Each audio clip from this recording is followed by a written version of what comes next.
Generally, it's some vague time in the past. Generally, around like the time of Constantine, and a whole bunch of different monks decide that we're going to change the Bible.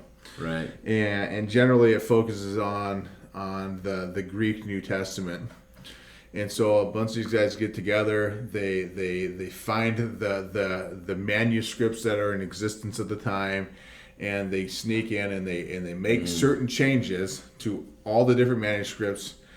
And they never get caught, and they go and they put them all back, and they hide, and they do this, and it changed our Bible.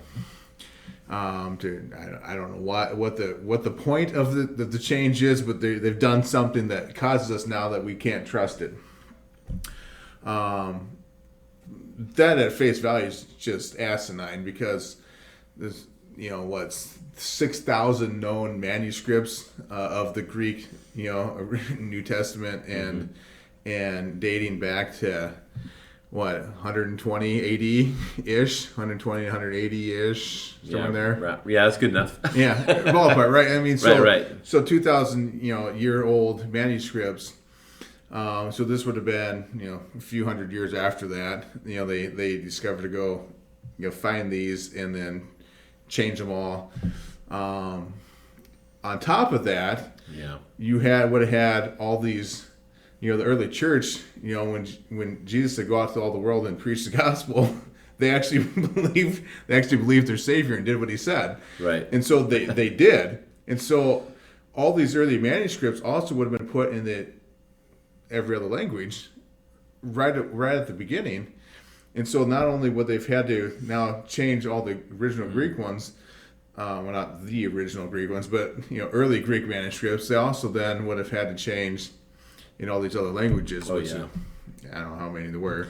Yeah, so, all together. This is just the New Testament. We're talking 20,000 plus. Yeah, crazy number. And then on top of that, you would have had commentaries written by the early church fathers, which you could basically almost reproduce the entire New Testament in, just from their commentaries. And so they would have to go fight all those and change all them, all while never being caught. Right. And it's just, it's absurd. There's no way it could even happen. But there are things like that. You'll hear these random conspiracy theories. They'll make a movie about it in Hollywood. They'll throw something on, History Channel. And, it's interesting and well done. But looks good. But they don't even make sense or hold any weight. So, but that is something that can cause some doubt. But if you just stop and think, it really doesn't make any sense. It's even possible.